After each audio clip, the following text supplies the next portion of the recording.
Good morning guys, and welcome back to Alan's Allotment. It's Saturday the 15th of January 2022. So I'm just up here at the allotment again, birds all fed and watered as usual, having me old trusty cup of coffee, and then I think we're going to do a little bit of gardening today. I want to plant, maybe plant a few more seeds, going to have a ratch through the sheds for all the equipment that I bought ready for this season that never got used yet. I've got some of those Charles Dowding trays to give them a whirl. I've heard such good things about them, and I went and splashed out and bought myself a few of those about September time last year, I think it was. I also bought a big either one or two, I can't remember now, I'll have to dig them out, of these big propagators as well for sitting on that bench inside the polytunnel. But I might have to put an edging around that because I've learned from past experience, if the winds get up, they've blow off and I've ended up losing the seeds. Now we will get some more gales long before spring gets here. We know that for a fact. So I might even reinforce the bench by putting a support in, screwed to the far side bed and screwed to stop it from shaking about as well, and hopefully that will help to protect them. So I'm not going to be doing a great deal. I'm just going to be having a ratch around in the sheds really and looking for some of the equipment that I bought ready for this year's growing season. I don't use grow lights or heat or anything at all, and I tend to just go naturally with the seasons. But there are some things that you can actually plant at this time of year, so I'm going to try and get some more onions in because the Bedfordshire Champions haven't yet came up. However, the pak choy and the cabbage I think have started. They've just started sprouting now. In these temperatures, it's a wonder they're even sprouted at all, to be honest with you. They were in a minimalistic amount of compost, which was last year's compost, which was soaking wet, and literally they were through in and a lid through on top, and that little propagator with inside the polytunnel has been just sufficient to at least get the brassicas up, which is the pak choy and the Durham early spring cabbage. So yeah, we're grateful for small mercies. No sign of the onions yet, but there is still time for them yet. They really want about 10 degrees, and I don't think we've had anything above 4. So yeah, there's still time yet, guys. I might have a little play with potting some of those onions that did grow in the bed and the beetroots into some of these Charles Dowding trays.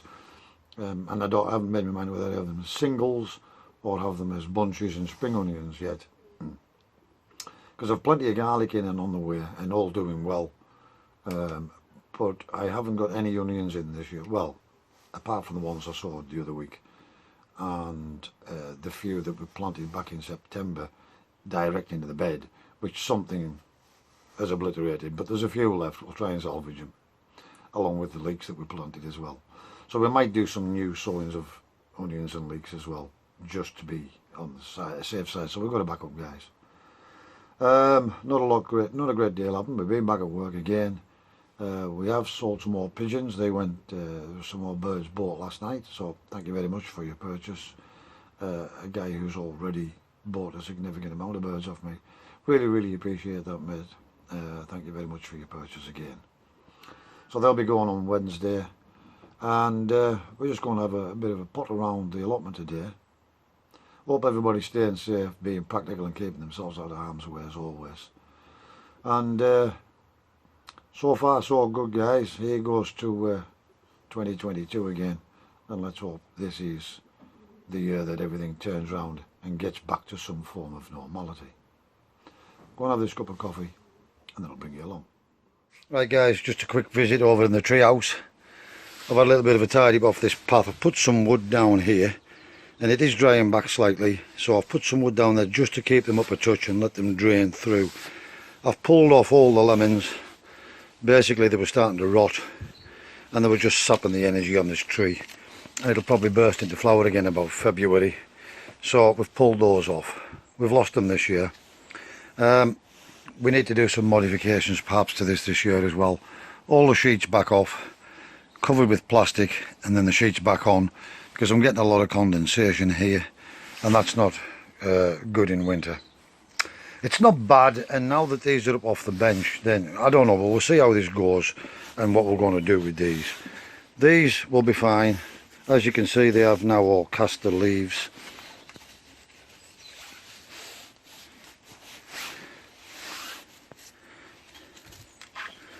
Yeah, we'll get a fine day before these start flowering, and what we'll do is we'll get them outside. We'll get the hose pipe on them and wash them down, just to get rid of any fleas, bugs, mites, anything like that. We'll give them a good hosing down, and before they start to flower, which is going to be sometime next month. Actually, these are the peaches and nectarines, guys. Well, we'll wait and see if we get anything off them this year, but we didn't last year. They did flower profusely, but we didn't get anything off them, but that was partly my fault. We left them to dry out too much, and then we went the other extreme and we overwatered them. But I think I've got the watering right on these now, so hopefully this year, fingers crossed guys, we'll actually get something off them. All the other citrus plants, they don't really like the cold, guys, but as you can see, they're still thriving and they're still alive. They're not looking best, but they'll pick up when the weather does. So yeah, we never got any lemons on this, in spite of it absolutely being covered in blossom. We got nothing off it, but it will flush again in February. I'm getting a lot of black spot on here. I'm not sure what it is, whether that's insect poo or what it is.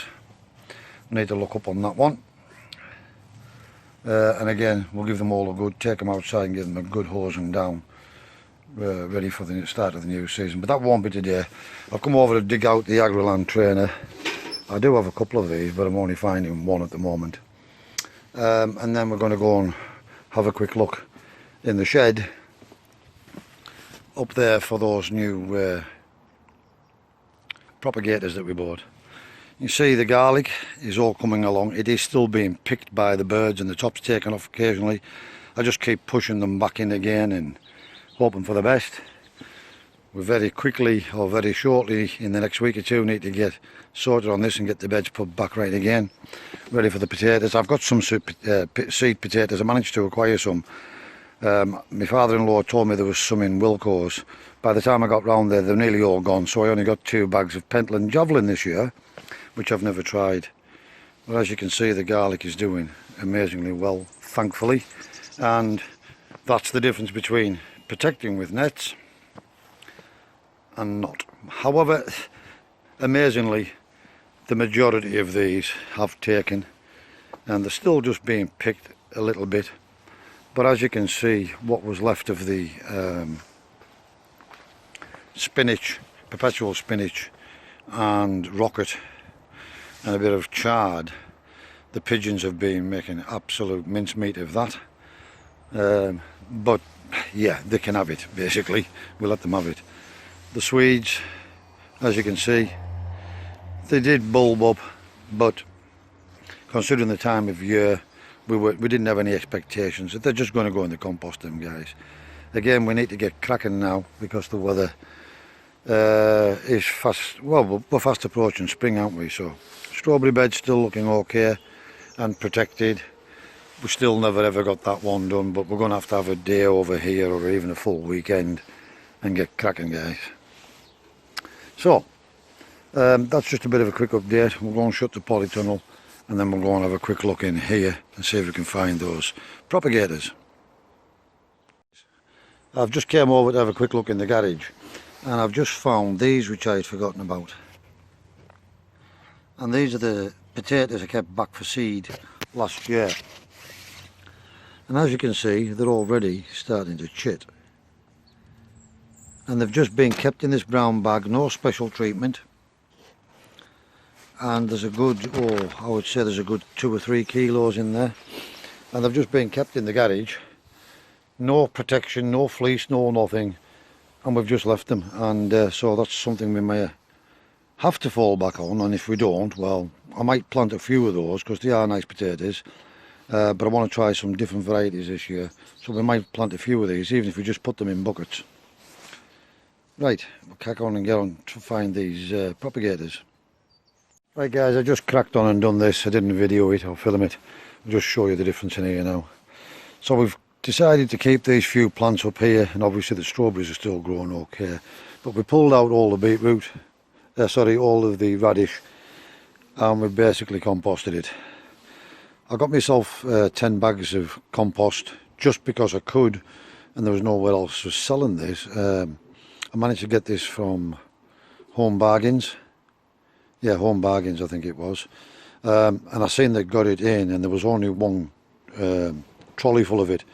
So, and that was half empty, so I grabbed myself 10 bags while I could. So basically what I've done here is I've put a bracing 4x2 support in there. And I've also put an edge on the bench now. I've took out the 4 cabbages that we had down there. I've got another couple of bags of compost from last year. Cleared that bed down there. We took the onions out of there now. I've left those leeks because I've sowed some more. These are the Charles Dowding trays that I bought last year. These are just 2 of the 60 cell ones, but I've also got a number of those ones over here, which is, as you can see guys, these are really rigid with big holes in the bottom, good drainage, and for poking your finger through to get the plants out when you need to. So we put the 4 cabbages in here. We just put them in big plant pots, and we've got them up off the ground now to see if we can stop the slugs. Broke off all the bad leaves, checked them over and repotted them, see if we can get something out of them. These are the little cabbage Durham earlies I was telling you are starting to germinate, and the pak choi, but as if you can see, it was very damp in there, and it's a wonder they haven't damped off completely. So there isn't any of the cauliflowers yet. I've lifted it up here and I've took the lid off now. Yes, that goes to expose them to the cold, but we don't try these things, we won't know. But more importantly, let some air in there now to try and dry that off a touch, otherwise we'll just lose what's already popped through. So in here we've sowed 2 rows multi-sown lettuce, and then we've got 3 or 4 in a cell from here to here. All of those are Bedfordshire Champion. And then we've put some Musselburgh leeks, 3 rows multi-sown in there as well. We've put a few of the red onions, 2 or 3 in a cell there, just because that's what was left over. And we've thinned the other onions out and put them 1 in a cell. And we just potted on that beetroot. God only knows whether these will amount to anything or not. But if we don't try, we won't ever know. So that's basically all I've been doing today, guys. Putting this around here stops the tray sliding off. Really tightened this up by putting this runner in here now. It is still a little bit wobbly on that end. Sorry about the camera work, guys. But predominantly it can shake, yes, but it shouldn't throw any plants down onto the ground. So that's it, little and often. That's me for the day. Another good jobbed. I'm just going to go and make a cup of coffee, and I'll give you a final roundup. Right guys, I'm back in the shed. As you can see, it's already dark. I've actually got the light on the other phone just to illuminate this so you can actually see. I just came in here and put on a cup of coffee because I was absolutely parched, and I've only had the 1 cuppa since I came up here. I know that doesn't look like a lot to you guys, but it still takes time. And I've just potted on. I didn't actually video any of it. A little bit on the board and side. We'll just show you the finished job, what we got done. So we've got some more onions, some more leeks. We've potted up the beetroot. We've potted up the onions that had come up. Those are the red Amposta onions, those ones. But whether they'll amount to anything or not, we don't know. They're now up off the ground, not being attacked by insects, etc. And hopefully that bench is going to hold out. And by putting the edge around it should stop the plants sliding off there if we do get any winds. It gets them higher up off the ground where it's actually warmer than on the ground, and more importantly they're getting more light. So let's just wait and see. They'll either pick up, they'll soak for a day or 2, and then they'll either pick up or they won't. Nothing lost if they don't. We've sowed some new ones. And we'll just bide our time and see if those actually come up or not. Again, it's all experimental, guys. I don't use heat or extra light. We're just going to see what will and what won't grow at this time of year. Right, as always, guys, wherever you are in the world, please stay safe, be practical, and keep yourselves out of harm's way. Thanks for watching. Thanks for all your likes, dislikes, and comments, and all your subscriptions. Thanks again, and I'll see you in the next video.